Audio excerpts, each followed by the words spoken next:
प्यारे बच्चों, पिछली कक्षा में हमने महत्तम समापर्त के बारे में जाना था। इस बार हम लघुत्तम समापर्त एवं महत्तम समापर्त एवं लघुत्तम समापर्त के संबंध के बारे में जानेंगे। दी हुई संख्याएं हमारे पास 6 एवं 12 हैं। महत्तम समापर्त का होता है, महत्तम माने सबसे बड़ी गिनती जिससे दी हुई संख्याएं पूरी पूरी विभाजित हो सके। सबसे बड़ी गिनती 3 है जिससे 6 एवं 12 दोनों ही संख्याएं पूर्ण विभाजित हो सकती हैं। 3 दूनी 6, 3 चौक 12, अतः 6 एवं 12 का महत्तम 3 होगा।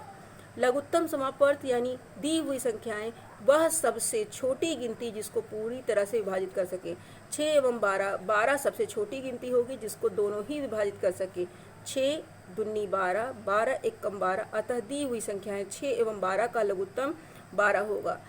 दी हुई संख्याएं जिससे विभाजित हो सके ऐसी सबसे बड़ी गिनती को महत्तम और जिसको विभाजित कर सके ऐसी सबसे छोटी गिनती को लघुत्तम समापर्त कहते हैं। महत्तम समापर्त सबसे छोटी गिनती जिससे दी हुई संख्याएं पूर्ण विभाजित हो जाएं उन्हें महत्तम समापर्त कहते हैं।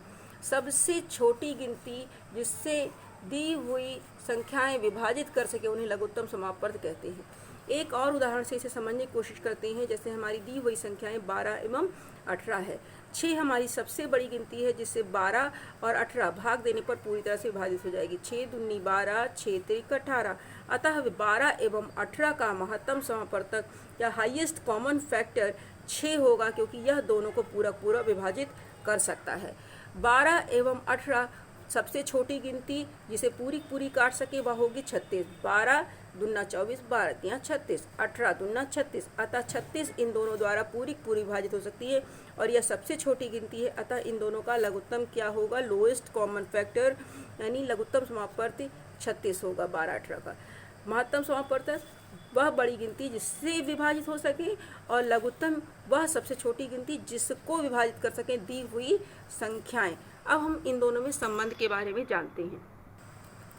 दो संख्याओं के महत्तम समापर्त एवं लघुत्तम समापर्त में संबंध। यदि दो संख्याएं हैं तो महत्तम समापर्त एवं लघुत्तम समापर्त उन दोनों संख्याओं के गुणनफल के बराबर होता है। जैसे हमारी दी संख्याएं क्या हैं? 6 एवं 8। इन दोनों का महत्तम क्या है?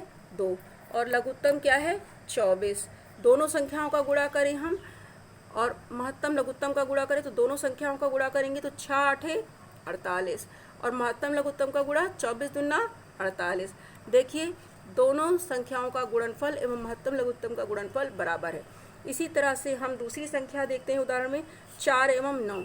इन दोनों का महत्तम क्या होगा? 1, क्योंकि सबसे बड़ी गिनती जिससे दोनों विभाजित हो सकती हैं वह 1 है और जिसको विभाजित कर सकती हैं दोनों वह है 36।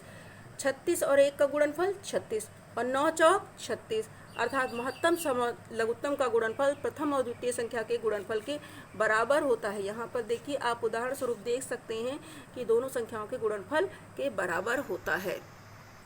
अब हम आगे जानते हैं लघुत्तम समापर्त ज्ञात कैसे करेंगे।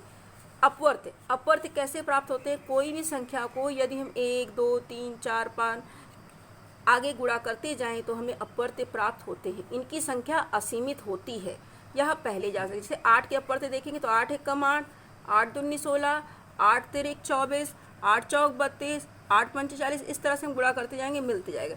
इसी तरह से 12 के अपवर्त चाहिए तो 12 एकम 12, 12 दूना 24, 12 36, 12 चौक 48, 12 के अपवर्त मिल जाएंगे। समापवर्त क्या होगा? जो दोनों में हो। 8 12 के समापवर्त क्या होंगे? जो दोनों के अपवर्त हो। जैसे 24 दोनों का अपवर्त है, 8 तिरिक 24 और 12 दूना 24, 48 दोनों में उपस्थित है अपवर्त के रूप में, अतः यह दोनों का समापवर्ती हुआ। 72 दोनों में उपस्थित होगा, अतः यह समापवर्ती हुआ।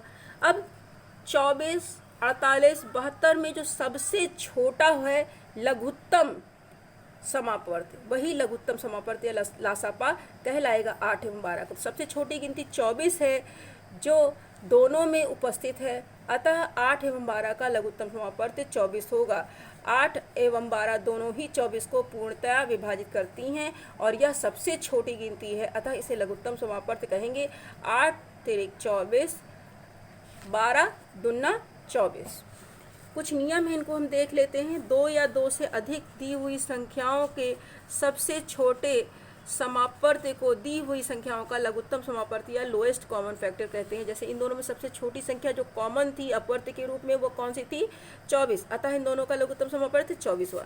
संख्याओं के समान अपवर्त्य को उनका समापर्त्य कहते हैं। जैसे इनके समान अपवर्त्य 24 हैं, इनके 48 हैं, 72 हैं, तो 8 और 12 के समापर्त्य 24, 48, 72 आदि हो सकते हैं।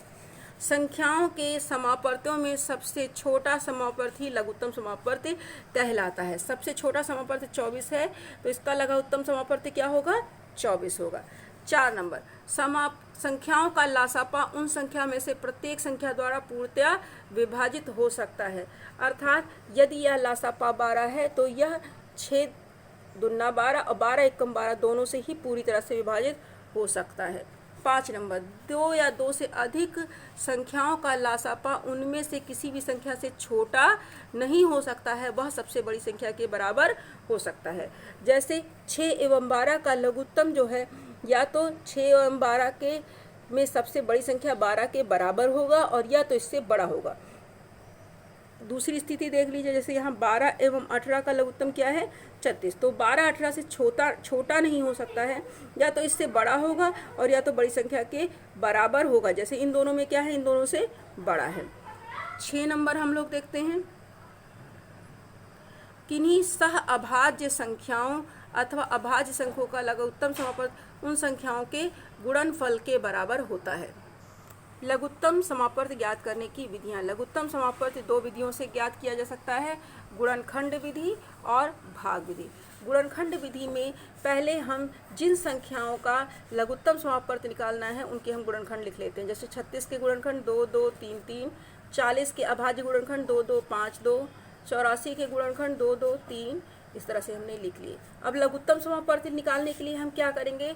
इन संख्याओं में जो सब में उपस्थित है, जैसे इन तीनों में ही 2 है तो हमने 2 को एक बार उतार लिया, इन तीनों में ही 2 है हमने 2 को एक बार उतार लिया। फिर यहाँ पर यह हमारी 3 और 3 पहली और तीसरी गिनती में बीच में नहीं है, फिर भी इसको एक बार उतार लिया। अब एक एक बार उन गिनतियों को उतार लिया जो किसी में उपस्थित नहीं, 5 3 और 2, इन सब को गुणा कर लेंगे तो 2520 हमें लघुत्तम समापर्त्य प्राप्त होगा। इसका अर्थ है 36 40 84 ये तीनों गिनतियाँ इसको पूर्णतया काट सकती हैं और यह सबसे छोटी गिनती है। भाग विधि द्वारा कैसे हम ज्ञात करते हैं? भाग विधि द्वारा हम तीनों गिनतियों को लिख लेते हैं और हम जो यहाँ पर गिनती लिखते हैं उससे हम भाग देते हैं तीनों को अलग अलग। जैसे 2 को हमने 36 से भाग देंगे तो 18 मिला, 2 से 40 को भाग दिया 20 मिला, 2 से 84 को भाग दिया 42 मिला। फिर 2 से दोबारा तीनों गिनतियाँ विभाजित हो रही हैं, फिर हमने 2 से भाग दिया, 2 से 18 को भाग देने पर 9, 2 से 20 को भाग देने पर 10, 2 से 42 को भाग देने पर 21। अब हमारे पास कोई ऐसी गिनती नहीं है जिससे तीनों कर सके। 3 से यदि हम विभाजित करते हैं तो 3 से 9 विभाजित होता है, 3 मिलता है, और 10 चूँकि नहीं विभाजित होता है तो 10 को हम ऐसे ही उतार देंगे। 3 से 21 विभाजित होता है 7, तो जिस गिनती में भाग नहीं जाता वो गिनती वैसे ही उतार दी जाती है। फिर हमने 2 से यहाँ भाग दिया तो 2 से 3 और 7 में भाग नहीं जाएगा तो ये वैसे ही लिखा रहेगा, और 2 पंचे 10, 3 5 7 अब किसी संख्या से नहीं कटेंगे, इसलिए हम एक बार में 3 से फिर 5 से और 7 से विभाजित कर लेते हैं। इन सबको हम गुणा करेंगे तो हमको पुनः पुरानी संख्याओं जैसे ही गुणनखंड प्राप्त हो रहा है। उनका गुणनफल क्या हुआ? 2520। अतः 36 40 और 84 का लघुत्तम समापर्त्य 2520 होगा। आप सभी को इसके बाद होमवर्क प्राप्त होंगे जिसको आपको करना है। आप सभी बच्चों का बहुत बहुत धन्यवाद।